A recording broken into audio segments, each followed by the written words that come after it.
is a balm in Gilead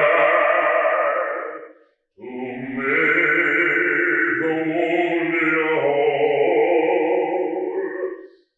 There is a balm in Gilead to heal the sin-sick soul. Sometimes I feel discouraged and think my work's in vain. And then the Holy Spirit revives my soul again. There is a balm in Gilead to make the wounded whole.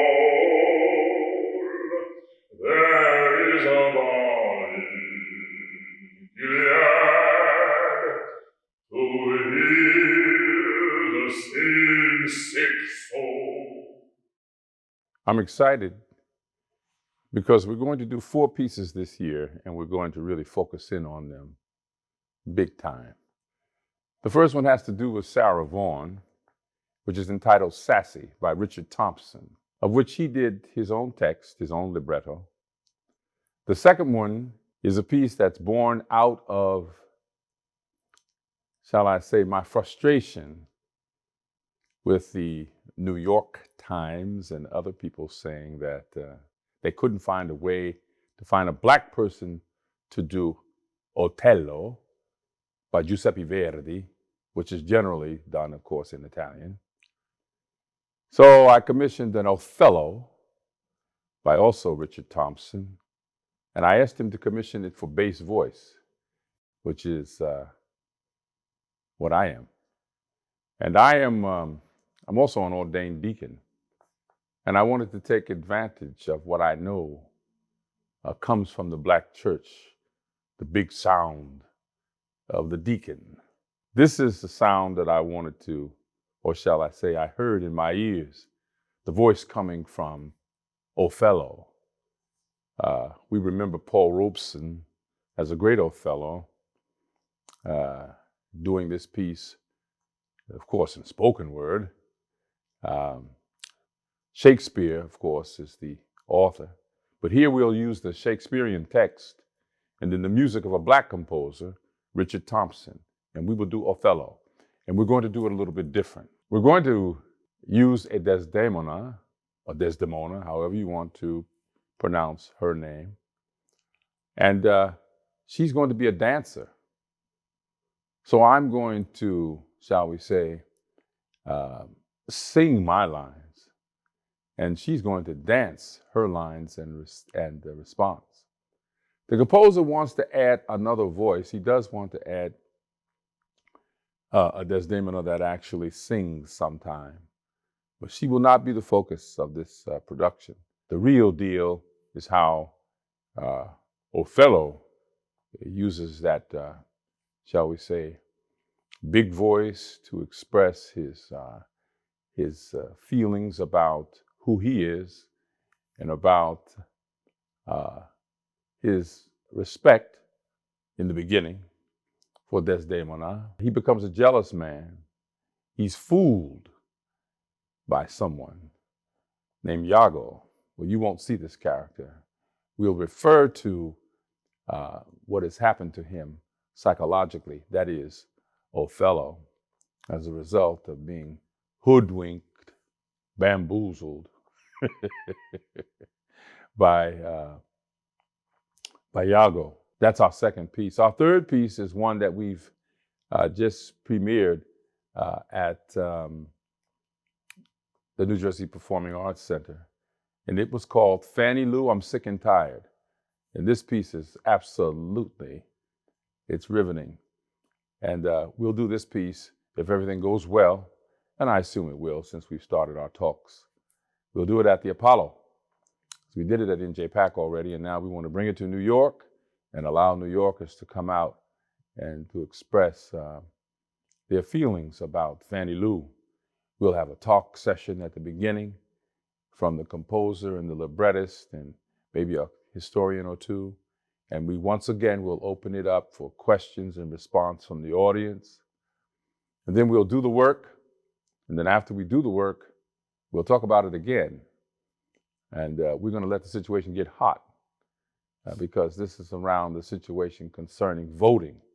And Fannie Lou was restricted from voting in the state of Mississippi.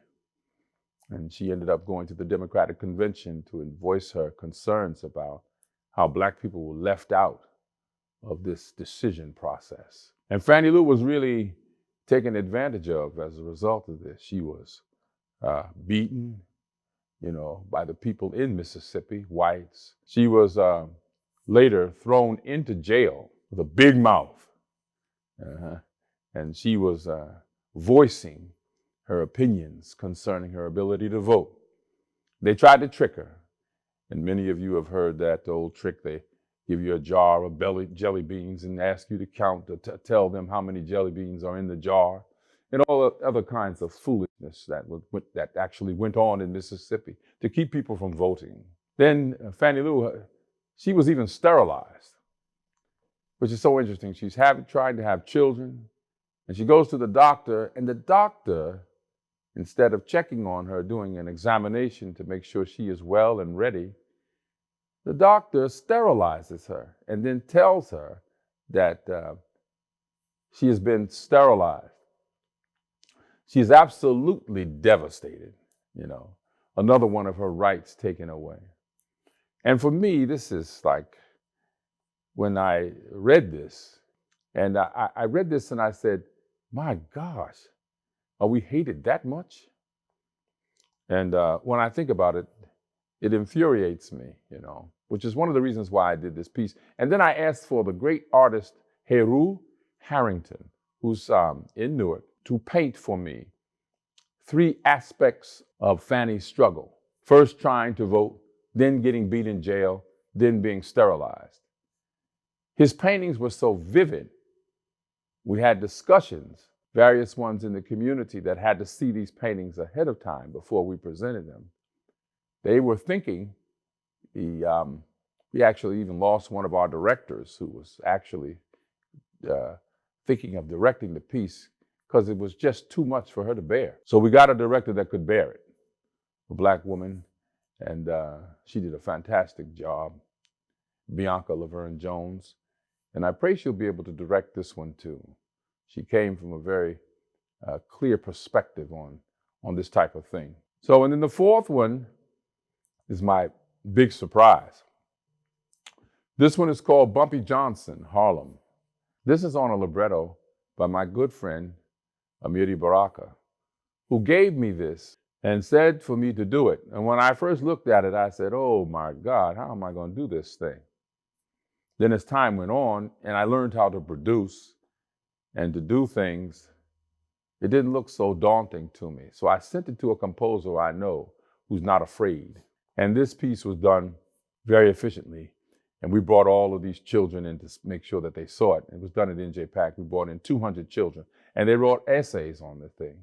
And it was pretty incredible what they actually said. So I thought it was important to do Bumpy Johnson right now, because Bumpy is a controversial figure because some, have realized that he brought a kind of poison, if you will, by way of drugs to the community.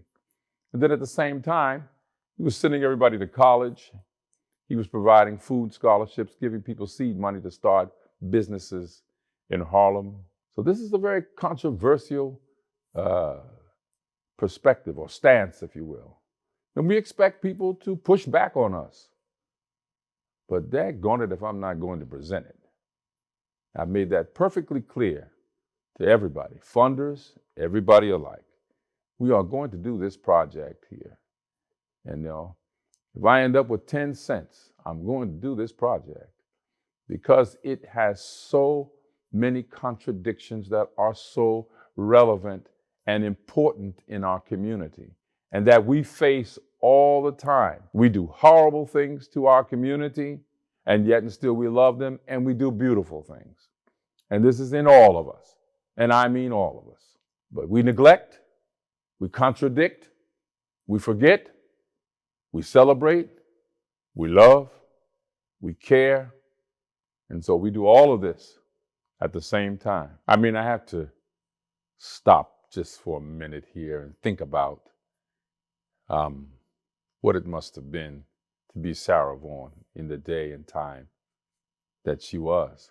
Sarah Vaughan was a great vocalist. She belonged to no particular genre, and she didn't really want to be seen like that.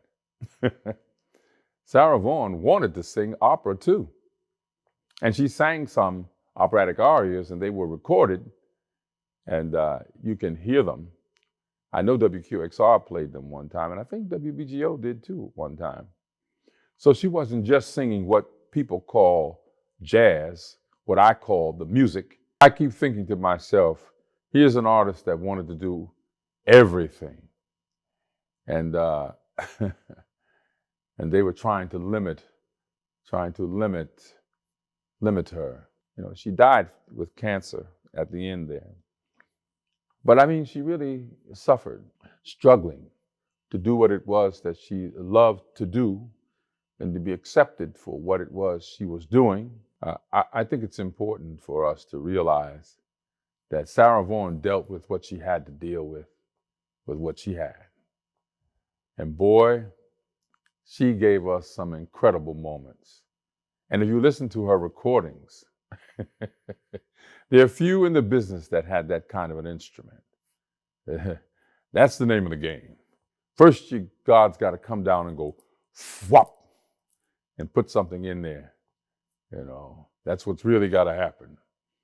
And then the person has to be able to use it effectively to move people. So we're really excited about Sassy, you know. We want to build a set that is minimalist in its approach. And we want to do it here at Symphony Hall in Newark.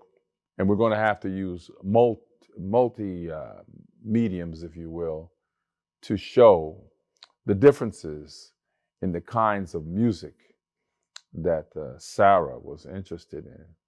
So we're going to embark on this journey, and we're going to get the right vocalist, and we're going to tell that story because it needs to be told.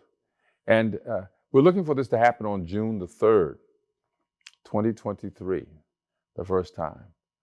And then the second time, we're looking for it to happen in 2024.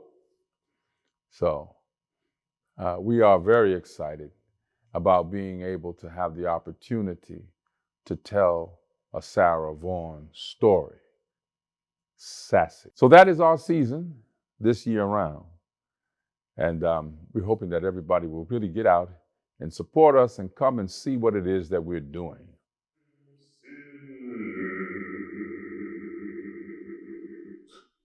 So